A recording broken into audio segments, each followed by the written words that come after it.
Saudara-saudara sekalian, tradisi leluhur ini kalau dilakukan apa asas manfaatnya? Ada beberapa efek dominonya, asas manfaatnya. Di antaranya satu, mempunyai asas manfaat yang pertama adalah secara individual. Yang kedua secara moral. Yang ketiga secara sosial. Yang keempat secara material. Dan yang kelima secara spiritual. Loh. Apa Bante dengan hubungannya dengan individual? Ini kan kemauan. Persoalannya bukan boleh atau tidak boleh, bisa atau tidak bisa, tapi mau atau tidak mau. Kalau orang sudah punya kemauan, yang tidak bisa itu menjadi bisa. Ini buktinya. Karena kita mau webinar, mau siaran ini. Wah, tadi mesinnya rusak semua. Tapi karena kita punya kemauan, peres otak. Wah, akhirnya jadi kok.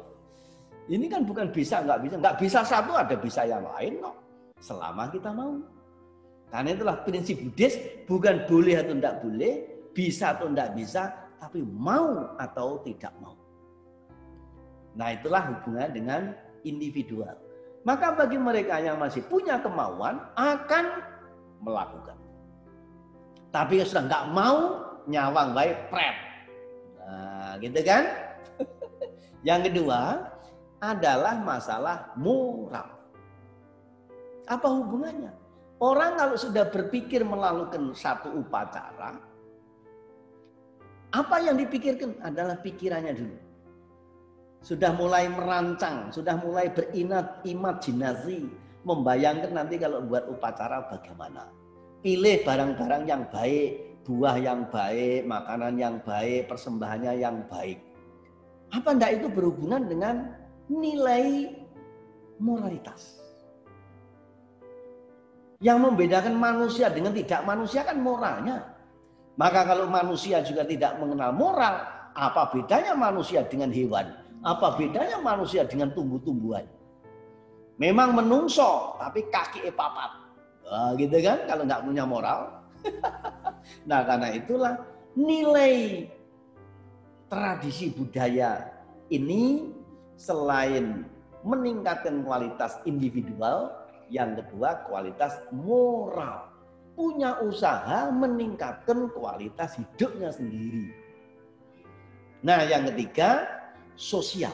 Kalau orang sudah mempunyai kebiasaan pengendalian diri dalam pergaulan, dia dimanapun akan tetap mempunyai watak jiwa kepribadiannya dalam hal mengendalikan moral. Ngerti subosito, ngerti toto kromo, ngerti udonegoro, ngerti sopan santun, ora sembarangan, ora sembrono, ora yak-yakan, ora biayaan, ora ugal-ugalan, gitu. Nah, itulah nilai-nilai sosial.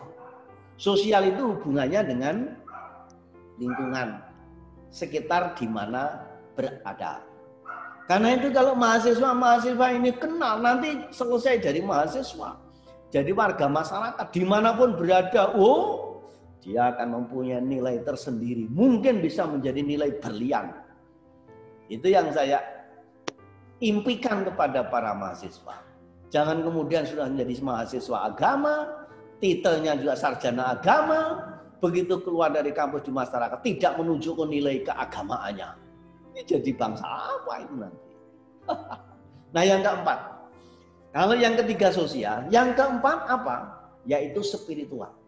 Spirit itu semangat, spirit itu energi. Ya, orang yang punya spiritual itu energinya.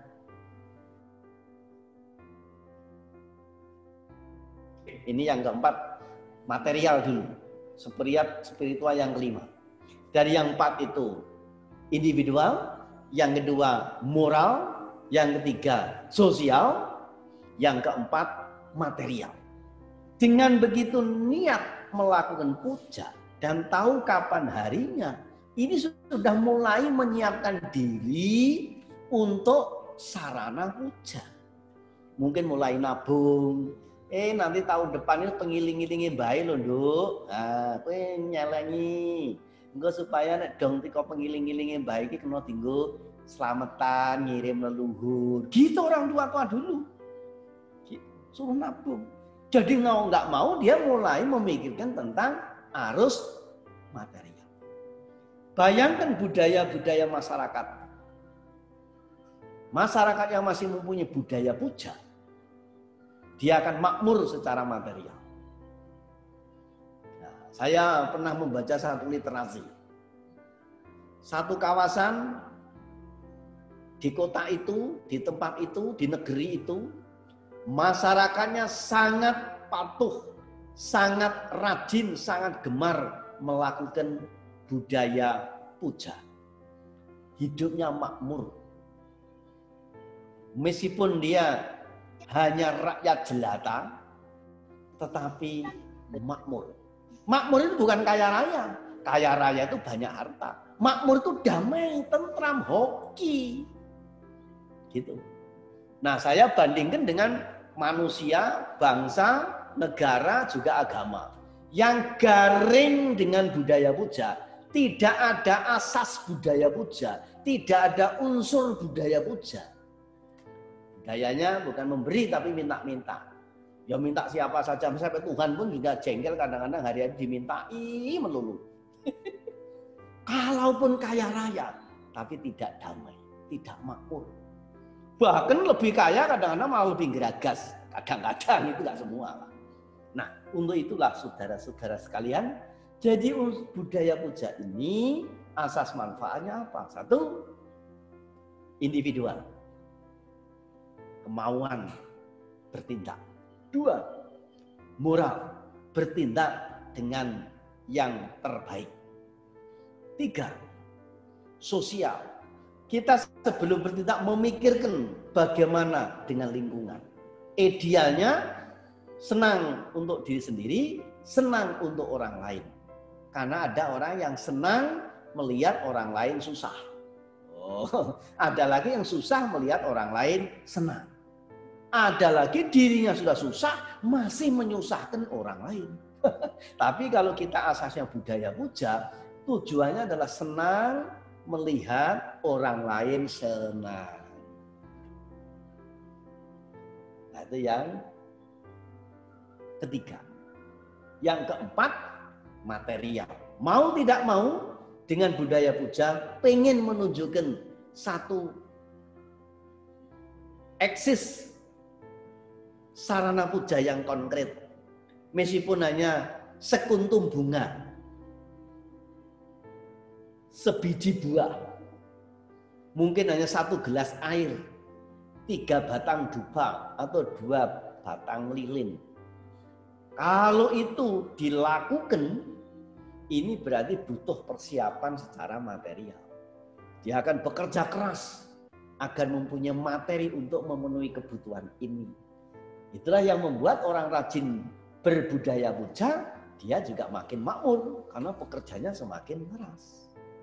Dan yang kelima adalah asas spiritual. Spiritual itu wilayah batiniah. Hubungannya bukan untung rugi kayak orang dagang. Bukan bodoh pinter seperti orang sekolah. Bukan kaya miskin seperti pengusaha. Bukan menang atau kalah seperti pilkada gitu kan. Tapi budaya puja ini ukurannya adalah hina atau mulia. Dan itulah wilayah spiritual. Itulah wilayah batiniah. Maka orang-orang spiritual akan selalu mempunyai usaha pengendalian diri agar dirinya tidak melakukan kejahatan. Lalu berusaha menambah kebajikan. Itulah usaha-usaha orang spiritual. Maka bahasa yang konkret secara akademik saya pernah mengatakan ukuran spiritualitas itu adalah menempatkan harga hidup ya, paling tinggi. Di bawah harga hidup adalah harga diri. Di bawah harga diri adalah harga materi. Itulah ukuran spiritual. Jadi ukuran spiritual menempatkan harga materi di bawah harga hidup, harga diri. Harga diri di bawah harga hidup. Harga hidup ditempatkan yang paling tinggi. Itulah ukuran spiritual. Maka kalau belum seperti ini jangan ngomonglah tentang spiritual. Nah, jadi orang-orang spiritual itu yang dijaga hidupnya dan harga dirinya. Lalu materi itu bisa dicari. Nah, jangan sampai dirinya mengorbankan hidup hanya demi materi. Nah, gitu kan? Tapi sebaliknya kalau orang itu tidak spiritual, seperti piramid kebalik. Menempatkan harga hidup paling bawah. Di bawah harga diri. Lalu di atas harga diri harga materi.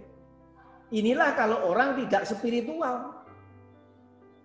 Orang-orang, maaf saja kalau misalnya hanya orang berpikir masalah materi, duniawi, sekularitas, tidak mengenal spiritualitas.